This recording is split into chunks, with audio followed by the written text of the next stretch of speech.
Habojo Kanawea, Niwanon, Ndabo, she can't order she don't know ma. I take McShing and the Schnabek don't jaba, the Schnabek Quarendau, and Salkimanin.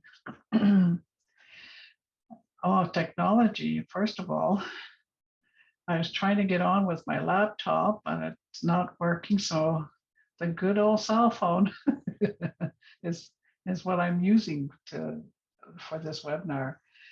But anyways, it's been such an honor to be a part of this day with all of you. And I'm very honored to be able to share a little bit of, Nokomis Kinamaga. And Nokomis Kinamaga is basically grandmother, meeting grandmother teachings. And I just, I wanted to, I guess, just to share, I guess some of it will be my personal experiences, some of it will be teachings or stories. Some of it will be, just different things like that. With this, I think it's an hour I'm on. Jessica, Yes. and okay. But before we begin, I just want to begin with a small prayer. And I'm going to ask each and every one of you that is out there on this technology, Wi-Fi, whatever you want to call it, to say your prayer, because I think it's important that we do say a prayer and do a little song for to call the spirits here with us, so that they watch over us, and that we keep our hearts and our minds open to listening. And I feel that we need to do that every time we do something that's culturally related, or spiritually related. So with that, I'm just going to first of all sing a song.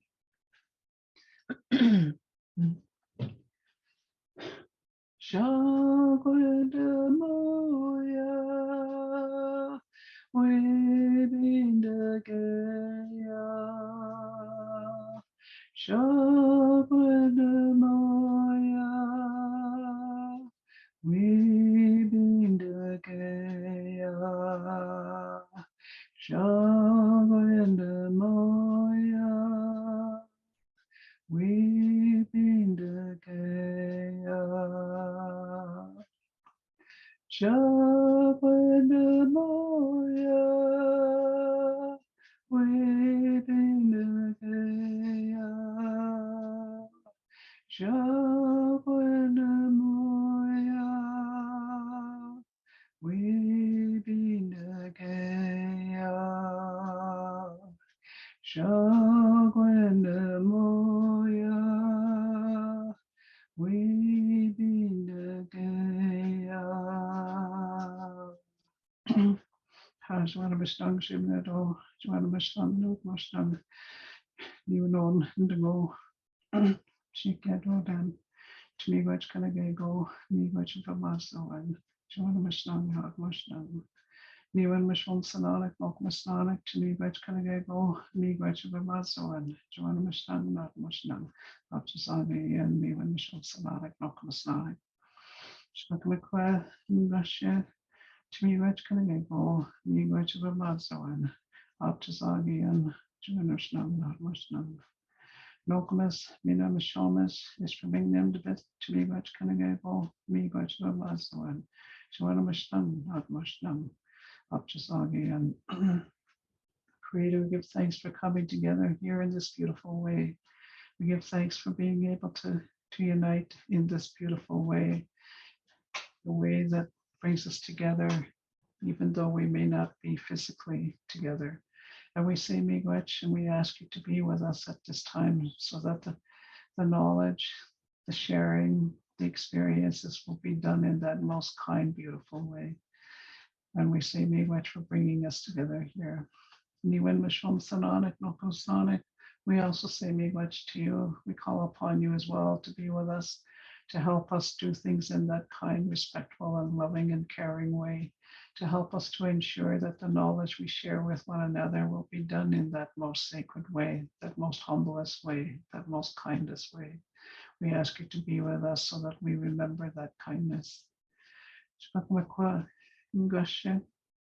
We call upon you as well too at this time as we sit on your lap in our different places and communities. We ask you to embrace us and hold us so that the knowledge and the understanding and the Matsuwen will be shared in that most beautiful way. And we ask that we take that knowledge and that understanding of the Matsuwen to share that with our families and communities. So we say, Chunigwech Kanagego, Migwech of Amatsuwen, Ha Joanna Mishtang Jim Nedo, Joanna Mishtang Jim Nedo, Joanna Mishtang Jim Nedo, Joanna Mishtang Jim Nedo, Migwech, Migwech, Migwech, Migwech, Naha, Migwech. It's, I really feel grateful and thankful, and to say to Miigwech, to IDHC for bringing me back here to share with each and every one of you. I don't know how many we have on here, but I know sometimes these Zoom meetings can be all over Turtle Island or all over the globe. And it's such an honor to be able to join up with you in this way. I wanted to, when I was asked to come here and be doing this Zoom meeting, they asked me, like, what is it that I really wanted to share? And it was really, I guess it had me thinking about, well, what do I want to share? What is it that's going to, bring some, I guess, thoughts to you in terms of where you're at in your life, and what is it that I can give back to our people in this manner. And so I pondered on it for a little while, and then I ended up getting a hold of Krista, and I ended up telling her I want to call it Nokamis Kinomagawan. And the reason I want to call it that is because, well, number one, look at where I am. I've got the gray hair to show it. And I wanted to just be able to share some of the, just randomly, some of the teachings that are out there, some of the stories, and maybe even a song. I don't know. I did put a PowerPoint presentation together, but that's not necessarily what we may follow. But I do want to, I thought maybe it would be nice at least to have a guide. And I think it's really important that, as a grandmother and now as a great grandmother, that it's important that whatever knowledge, that little bit of knowledge and that bit of understanding and experience that I've gained in my life, that it needs to be shared. We know that a lot of our elders, especially in our respective communities, are passing on. And I think about my teachers years ago, who are now, making their journey to the spirit world. And it's sad to see that, but at the same time, they've given so much to each and every one of us.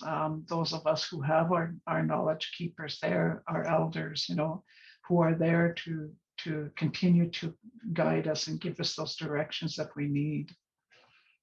I've been very fortunate to have some beautiful people in my life who are walking ahead of me and who continue to give back, to those ones, including myself.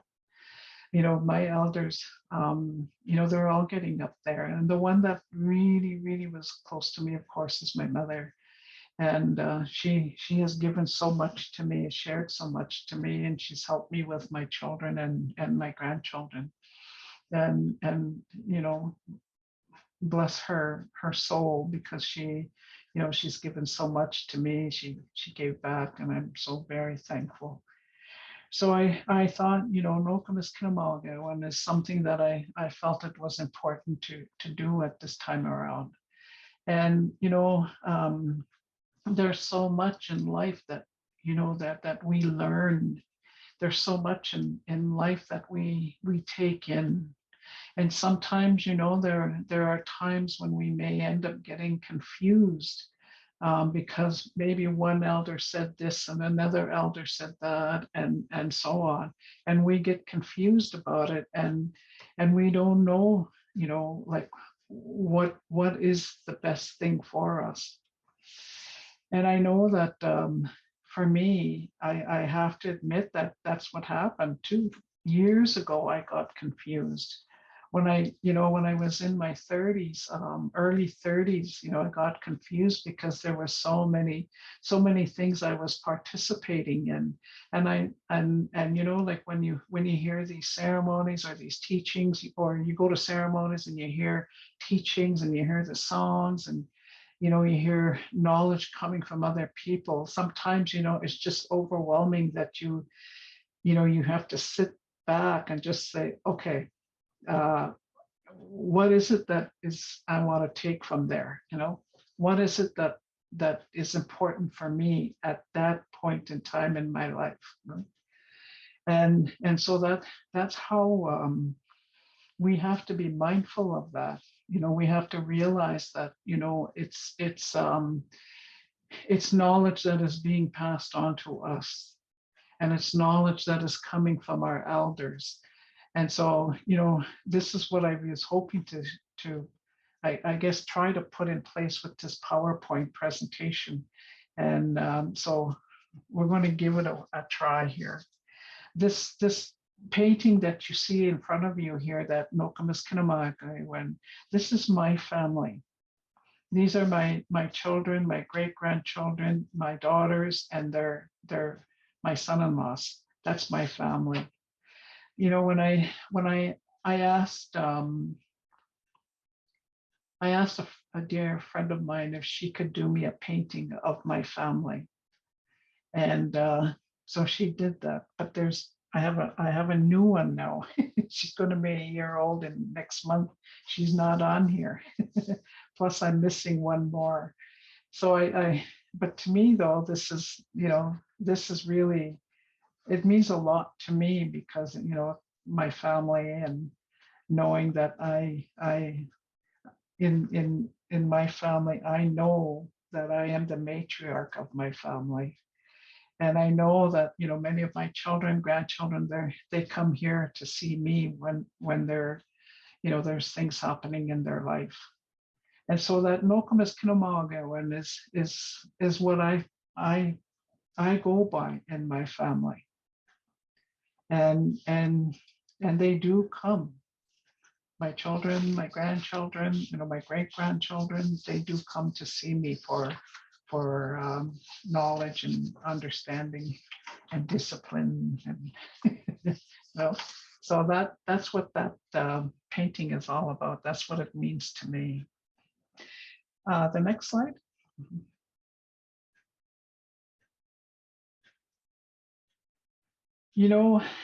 My mother talked to me lots about the star world. And just recently, I heard this elder from, the same territory that my mother comes from, which is the Treaty 3 area. And, she used to talk lots about that, but she related it or associated with me about woman, or two women. And she said that, not when knowledge comes to the earth, it's through a woman. So when we look up in the star world, we see lots and lots of stars, and we see like thousands and thousands of them.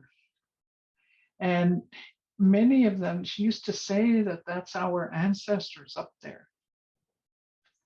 And sometimes, I don't know if you do this, but I know I do. Once in a while, I'll look up and I'll just think about my family that has passed on, and I know you're up there, in that star world.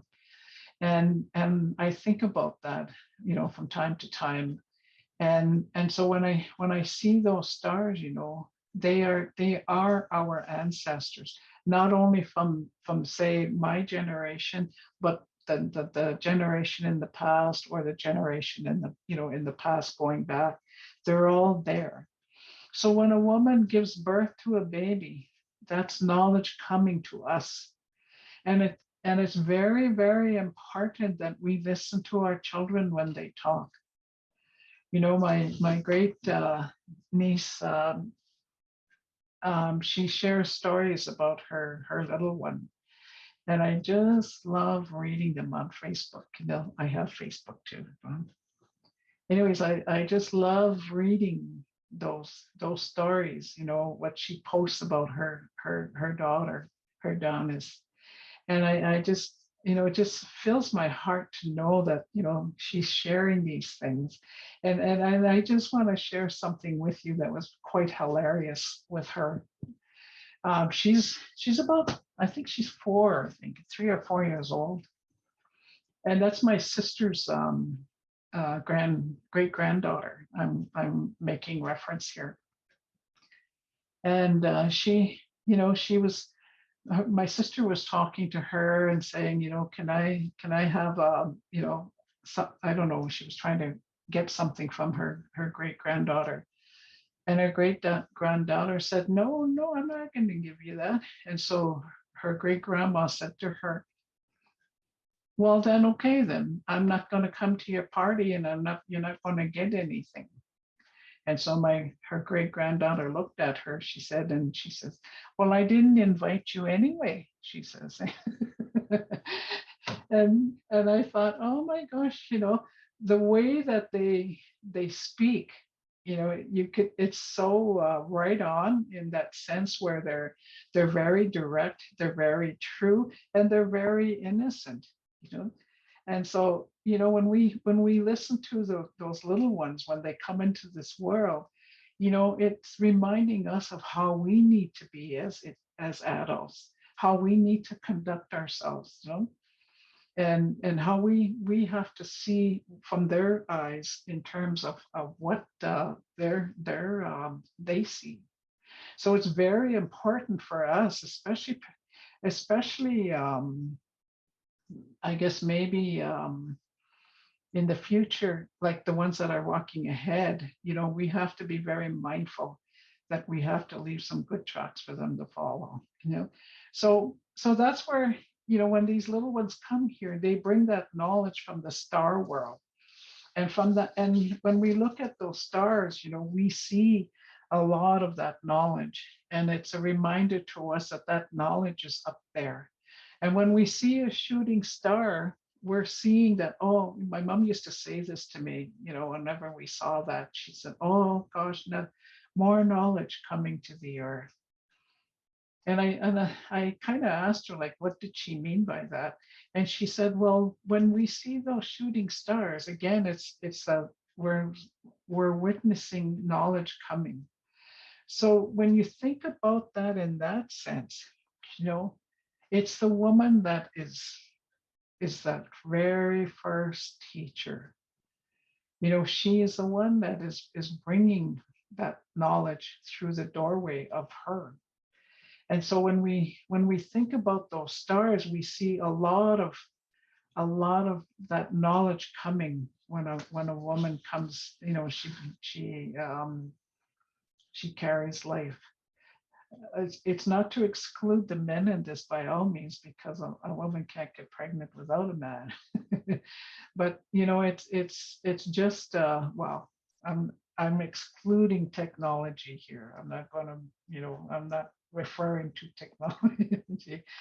I'm, but it's really like we have to really see that that balance is so important. But when we see that knowledge coming to the earth, that baby comes into this doorway, we see how beautiful and sacred that is. So what that shooting star then is a reminder to us that knowledge is coming from above. And I just wanted to share that with you. The other thing that I wanted to mention about the star world is, I heard this elder, he he shared this with us last summer. That was the first time I heard it, but I guess he's been talking about it for a while. And he talked about those four ladies in the that are up there in the star world. And he talked about that in terms of how these four women or these four ladies, what their responsibility is. And he said one of them, one of those ladies up there in the star well, she looks after the rivers. You know? And it's her responsibility to make sure those rivers are running the way that they need to, you know. The other one she said is another one he said is one looks after that precipitation. So when we see fog or mist or rain or that's that woman in the star world or that lady. She is looking after she's looking after that precipitation, and that's her job. That's her role. Right? Another lady, the third lady in the star world, she's looking after the water above and below the ground. You know? So that's above the earth and below the ground, the spring waters and the waters that forever flow through Mother Earth. She's responsible for taking care of that water. And then he talked about how that fourth one is. And he said that that fourth one is the most pitiful one of the four. He said, because what happened is that this one here has to be carried in water. That's what he was sharing that time. And he said, that's the most pitiful one of all these four, he said, because this one has to be carried in water. And that is us, Anishinaabe. We are the most pitifulest of all creation. We need life to sustain us. And so when you think about it in that sense, how we are carried, in water in our mother's womb, we need her for sustenance. We need her to nurture us and feed us in that way, while we're in her womb. And so, when you think about it, that we are indeed the most pitiful of all of this here. So, when we think about it in that way, these star worlds, they're very, very important, and we have to pay attention to them. The one thing that I don't know how many of you make star quilts. I use star quilts often. And I every time I bring this, I don't have one here, unfortunately. I would have had that posted on the wall here. But usually what I do is I have a star quilt with me. And then what I do is I bring that star quilt out, especially if I'm talking about Anishinaabe quilt. And I talk about it where, when you look at that star, that I'll use the 8-pointed star. When you look at that 8-pointed star, every point has something. For example, if we were to talk about maybe the 7 grandfather teachings in relation to that, we've got those 7 grandfather teachings, such as wisdom, respect, humility, honesty, truth, bravery, and love. That 8th one I always include in there is kindness. We need that kindness with all 7 of those grandfather or those Mishum Sanonic. We need the kindness with each and every one of them.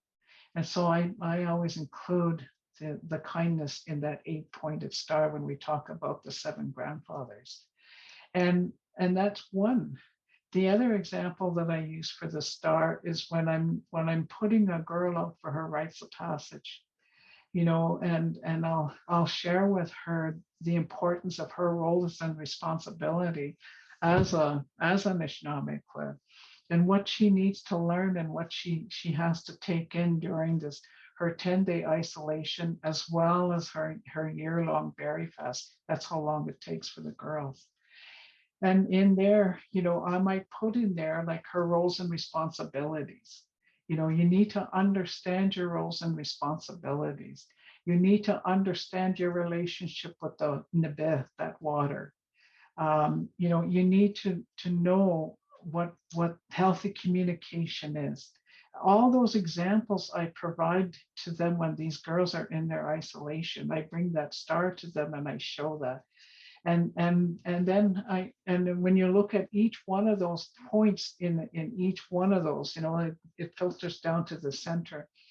And I tell them like that if you were to do the roles and responsibilities and put that in one point, then there's so much in there. There's so much information that you need to learn about those roles and responsibilities.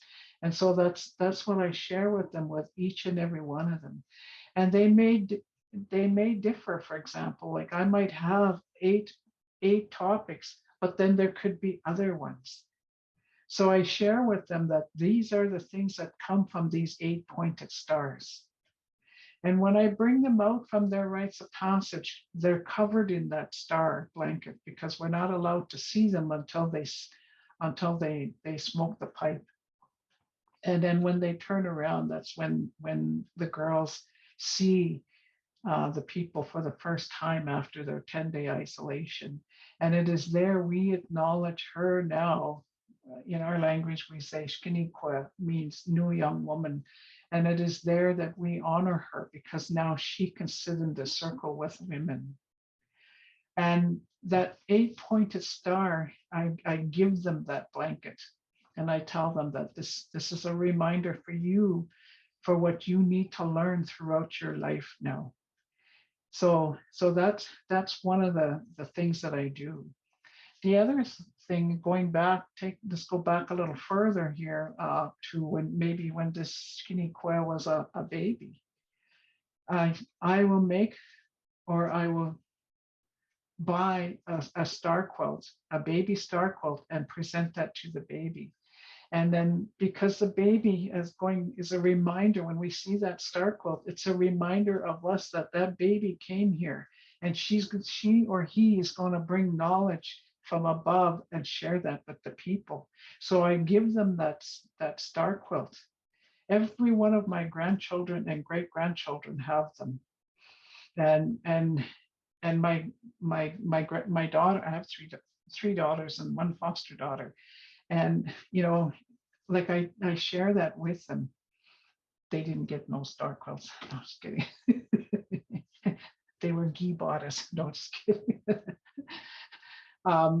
But with my grandchildren, that was something that I really wanted to do. I wanted them to remind them that who they are and what their roles and responsibilities and the task and the purpose that they need to fulfill. So that star quilt is given to them when they're a baby. And then, of course, going through their rites of passage. The next time that I'll present a star quilt is when they get married. None of them are married yet, but when one of my daughters got married, I did give her a star quilt, and I wrapped her, both of them, in that star quilt. And my mom told me, she says, "Will you make sure you do that? You wrap them in that star quilt." And she said, and because my daughter got married with the pipe, and so she said that make sure you wrap them around with that. The other thing she told me, she says, "I want you to cover their heads," she said, "especially after that time, right before they feed each other, or after they feed each other, then you cover them." She said, "Because we're not allowed to see them kiss for the first time as man and wife." She said, "Because that's a ceremony for them only. It's not for everybody to see in the way that we witness modern weddings today, because that ceremony is meant for them. It's just like when we see the eclipse, we're not allowed to look at that. That's what my mom used to say. You don't look at that lunar eclipse because that's two of them coming together." And she used to say, like, "How would you like that if I come walking in and you're with your husband making love?" Oh. So that was a very strong teaching for me. And those are the things that I share with the children and whoever it is that I'm more than willing to pass on to them. And so that's the marriage ceremony. And then of course, we when it's that time for someone to go into that spiritual realm, we wrap them again in that star quilt. My late brother, when he passed away, he was the I guess he was the one that really brought us the family together. He was the one that helped each and every one of us in our own way. He was the one that kept the fire burning, whenever there were ceremonies. And he was the one that really, made sure his sisters were going to be okay. Like he was the foundation of who we are as a family. Anyway, when he passed away, again, he was given a star quilt, and you wrap them in that star quilt. So when they walk and you turn around, you see that star on their back, well, as he's walking, and that's into the spiritual realm, because when we are told that when you get there, the Creator is going to ask, "How were you over here?" And that's the same thing I share with the girls in their rites of passage. The Creator one, you may not know, you may not see that, even though you might be sneaky about it, and you might hide some things from your parents. But ultimately, it's the Creator that's watching you. And when you meet your Creator, He's going to ask you, "How were you down there?" And you could say, "Well, and then He will challenge you on that. So that star quilt will helps our Creator and our spirits out there to know that this man, well, in this case, my brother, has really done awesome work here in this realm. That's what that means. That star that you see right in front on this PowerPoint. It has a lot of meanings for us as Anishinaabe. And it means so much to us that we have to realize and understand that that's knowledge coming to us. It's coming to us to help us walk in harmony, in balance, and in unity. Just simple, very, very simple. Next slide.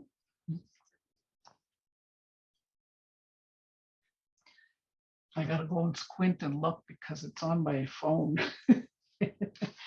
Anyway, this one here, I just put it together because I wanted to just talk a little bit about our family, and our family is very important, and parenting is really important. To know how to parent is it's really something that we have to keep in mind.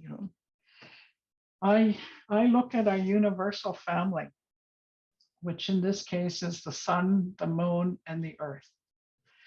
They symbolize that unity, that harmony. And when we think about that universal family, we try to do that in our life. We try to live in that way that the universal family does.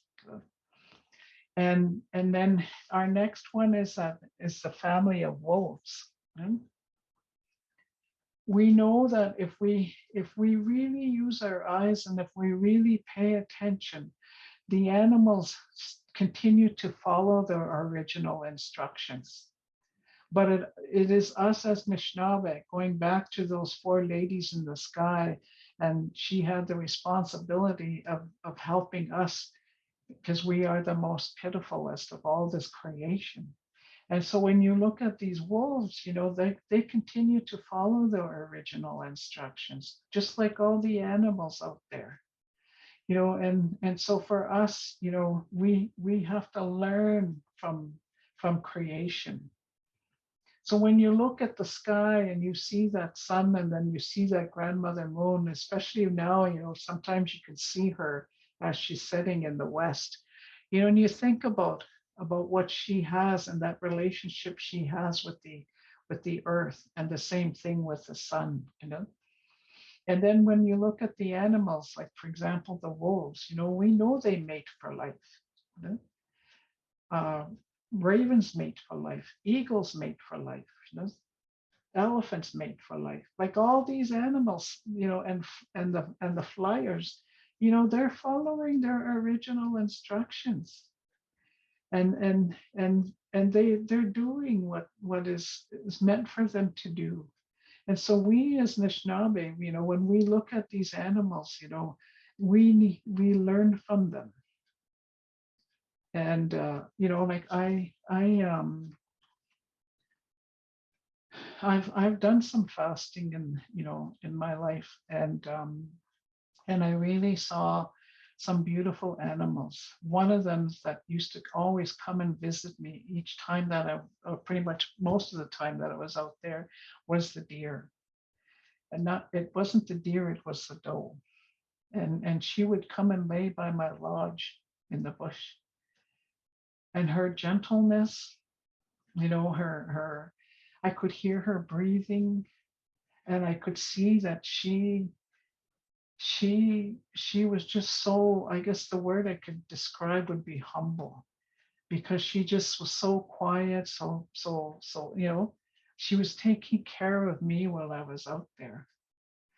And to me, you know, when I seen that animal do that, I knew that, you know, I as a mother at that time need to do that with my own children.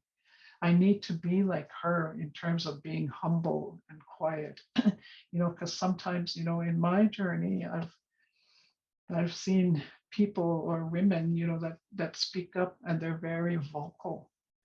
It's fine. There's nothing wrong with it. You know, I'm just saying that, you know, I've seen that, and I've seen people where they're very vocal and they express, you know, because not only are they advocating on our behalf, but they are, you know, sounding their voice in that way. But my mom always used to say to me, you know, always remember that kindness, mommies, she used to say. Always remember that kindness, walk that kindness, live that kindness, teach that kindness, you know. She always used to say that. And so I try to do that to the best way that I know how. The other day, you know, we went to a round dance here, and I took my granddaughter with me and her little friend. So we went to this restaurant on the way home. And oh my gosh, you know, I was sitting there. They brought the coffee and that, and we're just waiting. We were waiting to get served, to look at the, you know, the menus and wait for the waitress to come and take our order. And we sat there maybe about 15, 20 minutes, you know, waiting for the waitress. And then I finally flagged one of them down and I said, can you take our order? So, you know, and then so she takes the order, you know.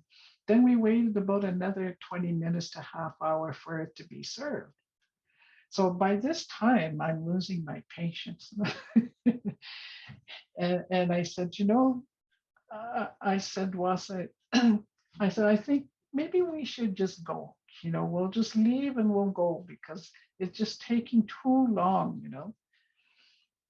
Anyway, she ended up telling her mom and her daughter. My daughter came and told me. She says, "Yeah, I've never seen grandma like that lose her patience. You know, she was getting mad at those waitresses over there because they weren't serving us right away."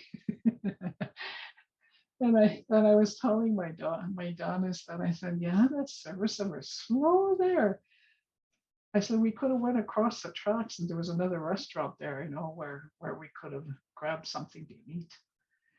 But you know, it's a lesson learned. You know, sometimes we're being tested for our patience. We're being tested for, you know, how vocal can we be, you know. So, you know, we're always going to be tested. So when you think about that going back to that deer now, that doe, you know, it was a reminder for me that I need to be patient and to be more humble. You know? So, you know, I wanted to share that example with you because the animals they're following their original instructions. You never see an eagle mate with a crow. Well, or at least I don't think they've ever done that, but know, but you never see that. You never see a wolf. I mean, they say that sometimes, there's dogs that may have mated with, coyotes or wolves, but they still come from that same, same group of animals. And there's a story about that too, but I'm not going to tell that story about how the dog came to Anishinaabe. But anyway, so it's something that we need to be mindful of. We learn from the animals. And if you see that next picture there, it's a young couple with their baby in the moss bag. By the way, that's my granddaughter and her little family. And she, when I look at her, and I was sharing with her, always remember, you are her teacher. You will always be her teacher throughout her lifetime, your lifetime, and even when you go into the spirit world, she will all, you will always be that to her. And I worked in child welfare, and I was one of the elders there. And that was the most difficult thing that I could ever witness, is when a child was apprehended from their parents or their mom, the family. That's the most devastating thing that could ever be done to our children, trauma big time. And I've witnessed that when I was working in child welfare. And so when I was telling my granddaughter, my Nogensette, we say, I was telling her, just be mindful of that you are her teacher, and what she sees you both do, she's going to learn from both of you. And you're showing her balance and unity. You're showing her relationships. That's what she's going to learn from you. And it's important that you remember that kindness, and know that she is the one that came here, and you have to prepare her for what is coming down the road for her.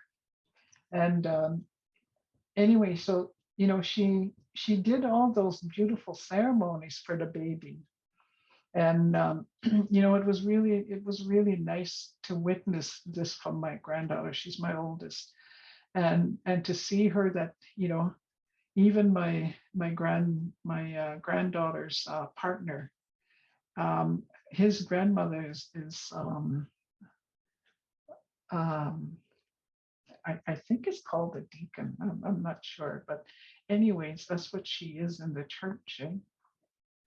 And she, she was really happy to see her great granddaughter too. That's the one right there. But anyways, my granddaughter's partner told his grandma, "We're going to raise her traditionally." That's what he told her, and she respected him for that. And I thought, that's so beautiful, for her to do that. So she's not going to get baptized. And we had her walking out ceremony, and she's getting ready for her naming ceremony. We had a welcoming ceremony. All of those little ceremonies are so important for that baby in that first year. And so that's what he told his grandma, and she respected him for that. And I thought that was a beautiful thing. So when we look at them too, and even within our own life, we have to be mindful of that we're learning from the animals, and we're being reminded when we look up into the sky world about that universal family, and that we need to really think about how do we want to be, because our children, they'll be exactly like us, talk like us, laugh like us. And I remember my Donis in the States, she says, "Oh, Mom, I'm becoming just exactly like you." She said, and she says one time, like, I got a bad habit of leaving just a little bit of, leftovers and put it away. I got a bad habit of doing that, and I'm thinking I'm going to eat it the next day, but I live alone over here, and I thought, I'll eat, but I never do. Okay? So what it happens is it has to go. I have to throw it out, and and I guess she was saying to me, this is what I do. I just put that little bit away and put it in the fridge. She said, and she says, Mom, I'm just becoming just like you. And so so we see that as you get older, we can see that in our children and our grandchildren. And so like the thing is that we want to try and leave some good tracks to follow for them. And so we need to start that. Even when we look at this young couple here with their baby, they want that baby to have good tracks to follow. And that's where it starts, right there. And my granddaughter was a very happy mom when she was pregnant. She, and we talked to her about that. Like, I spent a lot of time sharing with her, and her mom did the same thing, and her aunties did the same thing. Spend, be happy that you're carrying this life and you're molding that life, similar to the creation story. The creator molded life and then set it out, which is the earth. Same way with this couple, she molded this life with the help of her partner, and now they have this little one, and they're doing their best to be, good role models to their little one. And then when you look at, below that, there's the fire and the water. That's balance. This little one needs to see that balance. And so her mom is going to teach her about the water. And I already know that this little one is going to be doing her rites of passage. And so, if they have any more children, and if they have a son, I know that my great grandson will do his rites of passage as well, because they already committed themselves to raising their child in that beautiful way, our way of life. So that balance is needed. And I know today, we have a lot of single moms, and, marriages that are relationships that break up, and I get asked lots, how can we do this? Like, how can we, you know, help our young moms or help our young dads, to take their rightful place within the family. And I know it's hard, like, we have all these programs and services out here in our communities, to teach them about their relationships with the children, to teach them about that. And for me, I think I guess for me, it's looking at maybe the uncles to be, that fatherly figure, or the aunties and the close friends to be that motherly figure. And sometimes, I would share with the young couples, or the young ones, maybe present tobacco to one, maybe your brother. Ask him, can you help be an uncle or a fatherly figure to him? Maybe take him fishing, or like things like that. It doesn't have to be like, you know 24/7, but at least spend that quality time with that little one or that child, so then they get to know that, there are people out there that love them, aside from, because sometimes it's hard, especially today. And and I just want to share with you too, that I don't know about two-spirited people. I don't know about that, and I hope I'm not offending anybody here, because I don't understand that to my in my life, at least not yet. And I don't condone it by no means, but I just don't understand it. So when I do, I'll be out there. But I have met some wonderful, beautiful people, who are two-spirited, and oh my gosh, they're just beautiful.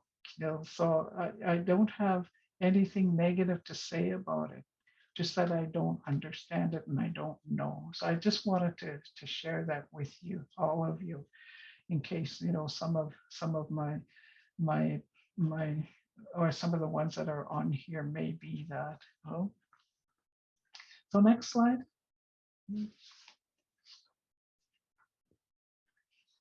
I just want to talk a little bit about this. I don't know, how long are we going here, Jessica? Well, Mary, we're already coming up at 5 minutes to the hour.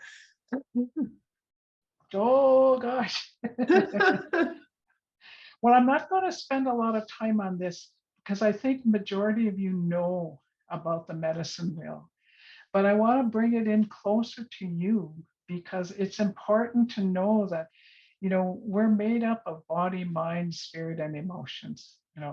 And so we need to make sure that we take care of ourselves in that most beautiful way. And one way is the ceremonies, all the ceremonies that you can participate in. Do some self-care. Love yourself and your family.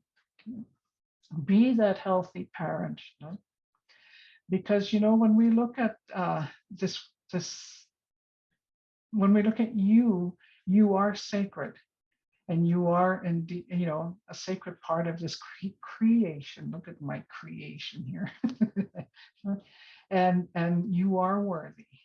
And it's a time when you need to share your gifts and your qualities to those ones alongside of you, or those ones coming behind you, or even those ones that are walking ahead of you, because you have a purpose to fulfill.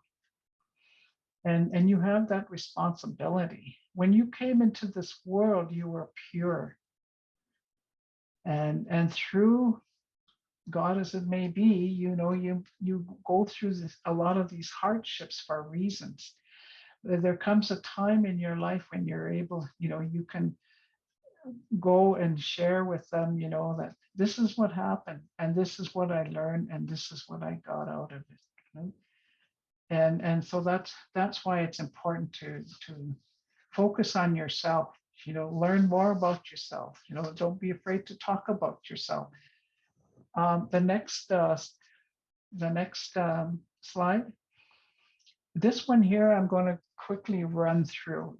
I wanted to share my personal story with you in regards to the 7 stages of life, but I'm just going to pick a couple of them because I know we don't have much time here. When I was a little girl, my family was really poor, and we didn't get the things to eat the way that it is today, some of the way it is today. And it was really poor, but in my eyes, it looked like a good life. It looked like, we were happy, and we never got sick when we were children. So to me, in my eyes, it was a good life. But realistically speaking, my father was an alcoholic. And all that happened. The fast life, I don't want to go there. No, just kidding. Fast life, I was a teenager, yes, but I never got into alcohol and drugs. So I did stay out late, and I did sneak away. I went to dances and stuff like that, but I didn't get into the alcohol and drugs. I knew, for me, when I was a little girl, getting to that stage, that it did a lot of harm more than good. So in that fast life, that's what I ended up doing was, I stayed away. But when I talk about my mother, I'm talking about my adopted mother. My biological mother died when I was a little girl, just right after that good life when I was about 9 years old. So I had no mom. And so then when I reached that fast life, it was me making these decisions and choices. But I choose not to consume alcohol only because of what I witnessed when my mother was alive and how much she was beaten. I ended up in Vancouver in the wandering and wondering life. And I ended up there. And that's where the awakening truly opened up for me. And that's where I said, there's got to be more to life than just this. Because my family upbringing was so dysfunctional because of the alcohol and stuff like that. But like when I got to that wandering and wondering life, that's when I asked, there's got to be more to life than just this.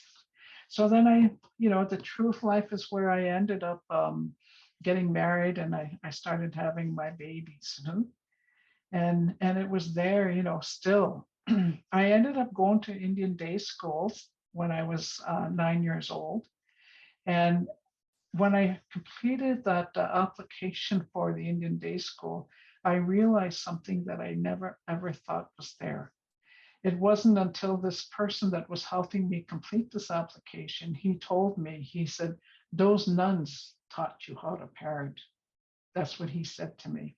And I broke down and cried because, ladies and gentlemen, I did have issues with parenting. My first one especially. And there's 6 years difference between, my oldest one and the middle one. And then I realized that. And when I did that application, I realized, you know, he was right. That's where I learned the parenting was there at those Indian day schools. So what I did is I brought my daughters all together, and I brought my grandchildren together, the adults, and then I sat down with them and I shared these 7 stages. I went through each one of them, exactly what I'm doing here now. And I know we don't have enough time to complete it all, but I went through these 7 stages with them. I told them exactly like, what happened. Like in 1960 was when my mother passed away, and I went on like that and I told them my story. And when I got to that point about parenting, my oldest daughter, she broke down and she started to cry. When actually they all did, because they saw that intergenerational trauma. That's what they witnessed when I shared that story to them, which you're looking at on screen. And when I did that, though, I became at peace because I'm now, at here, I don't like to say old age, but I am there, no, but giving back. So I've turned around now and I'm looking at that life and I want to give back what I've learned. And I feel so at peace with myself because ever since I completed that Indian day school application, that's where I found peace because there was things in there that I blocked that I didn't realize I did. For example, when I was about in that wandering stage, I'm going to be honest with you, ladies and gentlemen, I tried suicide. I attempted that. And I blocked it off. I didn't realize that until I started completing this application. So I told my daughters that and my grandchildren, this life that you have is so beautiful, so sacred, and, honor your life the best way that you know how, and take care of your little ones the best way that you know how, just like my granddaughter there, and and I asked my oldest daughter to forgive me for the way that I had parented her. And it was my 17-year-old granddaughter that picked up that intergenerational trauma. Well, they all did, but I asked her when we were by ourselves, did you know what happened? She says, yeah, it was that intergenerational trauma. So, so true. So now I'm at the stage where I do want to give back. And this is exactly what I'm doing right now. And I just feel so thankful and grateful for, IDHC for bringing me here to just share a little bit with you. And I ask each and every one of you there to go back to your wheel. Go back to your wheel and look at, can you make those big glitches a little one, like a little X, a large X into a little X? That's healing, And when we do that, we're able to continue to move forward and be the best human being that we could ever be in the way that the Creator has blessed us. So before I go though, I just want to sing one more song, just two push-ups. I heard that. Wewen in the maja, wewen in the maja, wewen in the maja,